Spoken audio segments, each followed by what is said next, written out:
حلال کاموں میں سے سب سے مبغوض ترین اور ناپسندیدہ ترین کام اللہ تعالیٰ کے ہاں وہ طلاق کا ہے۔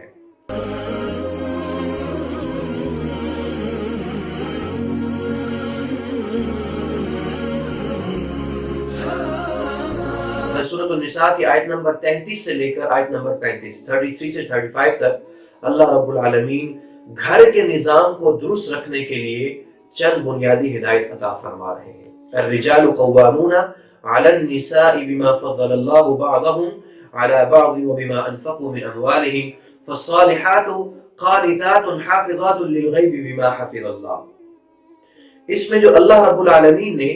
سب سے پہلی چیز بیان فرمائی ہے وہ ہے کہ گھر کا ذمہ دار اور سربراہ اللہ تعالیٰ نے مقرر فرمایا ہے، اور وہ مقرر فرمایا مرد کو۔ الرجال قوامون علی النساء، کیونکہ آپ کو معلوم ہے جب کسی جگہ پہ کوئی سربراہ نہ ہو، کسی ملک میں کوئی سربراہ نہ ہو، کسی گھر میں کوئی سربراہ نہ ہو، کسی ادارے میں کوئی سربراہ نہ ہو، تو وہاں تباہیاں ہوتی ہیں۔ اسی وجہ سے اللہ رب العالمین نے گھر کی سربراہی وہ مرد کی ذمہ داری لگائی ہے۔ لیکن ایک بات یاد رکھیے گا،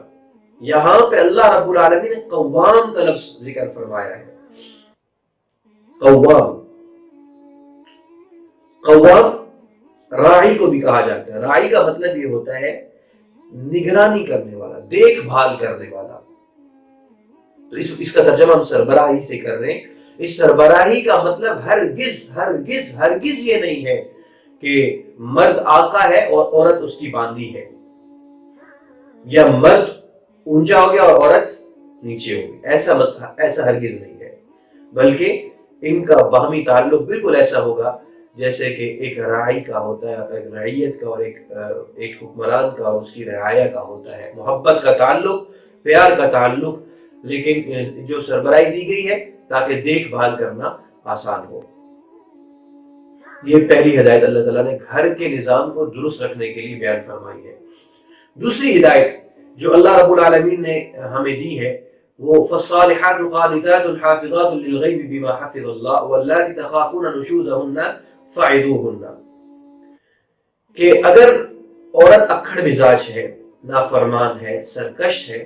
تو اسے راہ راست پر لانے کے لیے اللہ تعالیٰ 4 تدبیریں بیان فرما رہے ہیں۔ بسا اوقات ایسا ہوتا ہے کہ انسان کی جو بیوی ہوتی ہے وہ ایسی سرکش ہوتی ہے یا کھڑ مزاج ہوتی ہے جس سے گھر کا ماحول جہنم بن جاتا ہے، اور پھر اس کا اثر آنے والی اولاد پر پڑتا ہے۔ اولاد اگر دیکھیں اپنے ماں باپ کو ہمیشہ لڑتے ہوئے تو وہ خود بخود لڑاکے بن جاتے ہیں۔ تو 4 ہدایات اللہ تعالیٰ ارشاد فرما رہے ہیں یہاں مردوں کے لیے، اور اسی طریقے سے خواتین کے لیے بھی اللہ رب العالمین نے اور رسول اللہ صلی اللہ علیہ وسلم نے بہت ساری جگہ پر بیان فرمایا ہے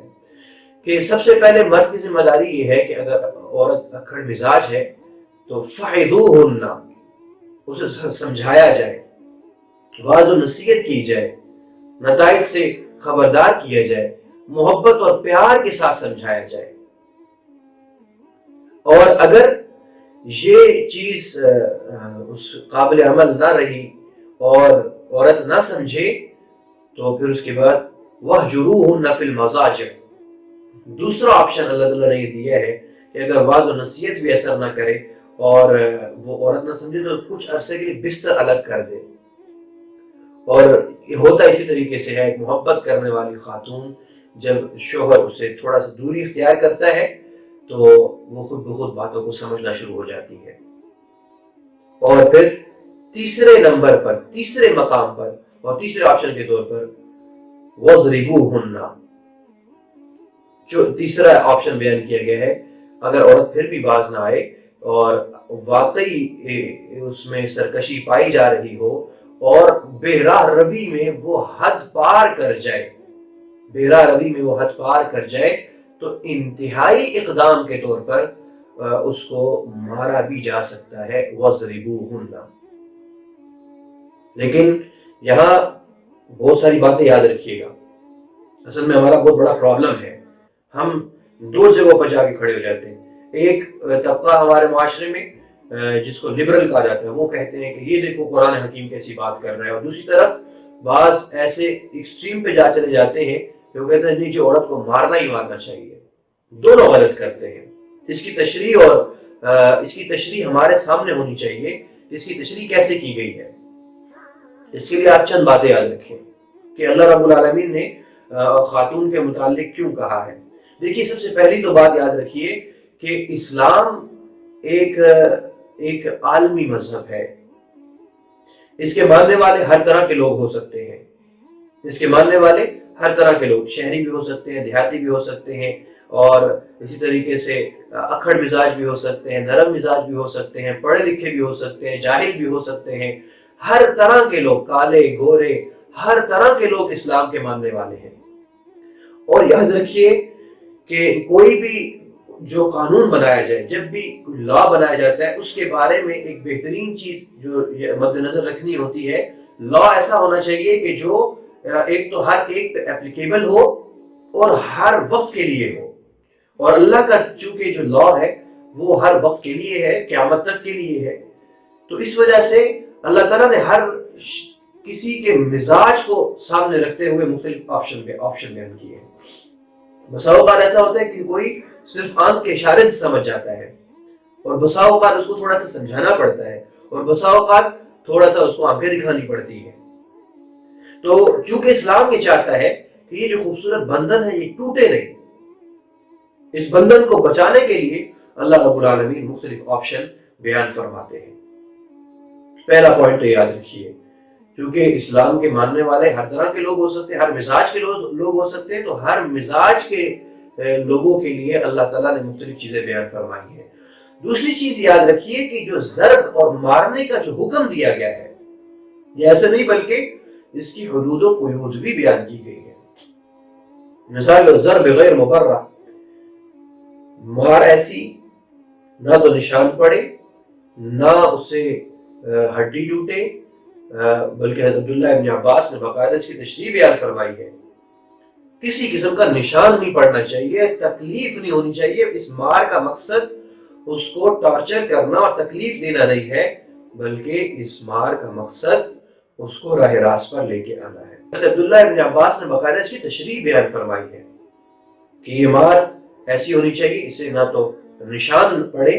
اور نہ ہی عورت کو تکلیف پہنچائی جائے۔ یاد رکھیے اس مار کا مقصد عورت کو جسمانی تکلیف پہنچانا نہیں ہے، یاد رکھیے گا، اس مار کا مقصد عورت کو، خاتون کو جسمانی تکلیف پہنچانا نہیں، بلکہ اس کو نصیحت کرنا ہے، ادب سکھانا ہے۔ اور تیسری بات یہ ہے، تیسرا پوائنٹ یہ ہے کہ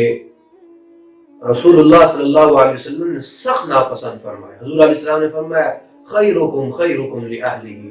تم میں سے بہترین وہ ہے جو اپنی بیوی کے لیے بہترین ہو۔ حضور علیہ السلام کے پاس یہ بات پہنچائی گئی کہ بعض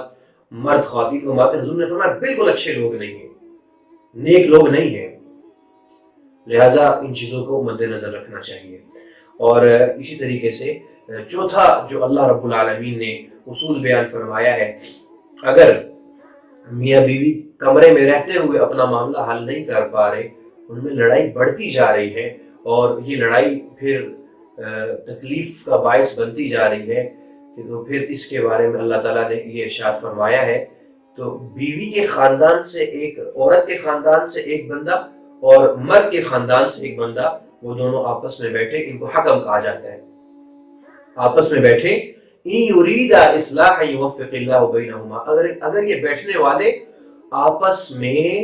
اصلاح کا ارادہ کریں گے، دونوں خاندانوں کو جوڑنے کا ارادہ کریں گے، اللہ تعالیٰ خود بخود میاں بیوی کے درمیان وہ موافقت پیدا فرما دیں گے۔ تو دیکھیے قرآن حکیم اور اللہ کا دین، یہ اس کی آخری حد تک یہ کوشش ہے کہ میاں بیوی آپس میں جڑ کے رہے، کیونکہ احباب، سامعین و سامعات، ہم نے دیکھا ہے کہ جب میاں بیوی ٹوٹتے ہیں تو سب سے برا اثر ان کی اولاد پہ پڑتا ہے۔ وہ وقت جب بچوں نے اسکول جانا ہوتا ہے، پڑھنے کے لیے جانا ہوتا ہے، وہ ملاقات کے لیے عدالت کی کوریڈور میں بیٹھے ہوئے ہوتے ہیں، یا تو باپ کا انتظار کر رہے ہوتے ہیں یا ماں کا انتظار کر رہے ہوتے ہیں، وہ آئیں گے، وہ آئے گی، یا والد آئے گا اور بچوں سے ملاقات کریں گے۔ یہ ان کی زندگیاں تباہ ہو کر رہ جاتی ہیں۔ لہٰذا یہ بات بات پہ طلاق، اور گھروں میں بات بات پہ ناچاہتی، چھوٹی چھوٹی باتوں پر خلا لے لینا، اور طلاق لے لینا یہ یاد رکھیے کہ شریعت کی نظر میں انتہائی قبیح عمل ہے،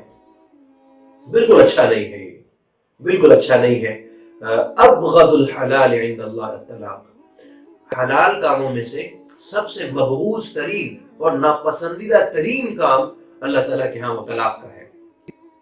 حلال ہے چونکہ بسا اوقات ضرورت پڑ جاتی ہے، لیکن اللہ تعالیٰ کو ناپسندیدہ ترین کام وہ یہی ہے۔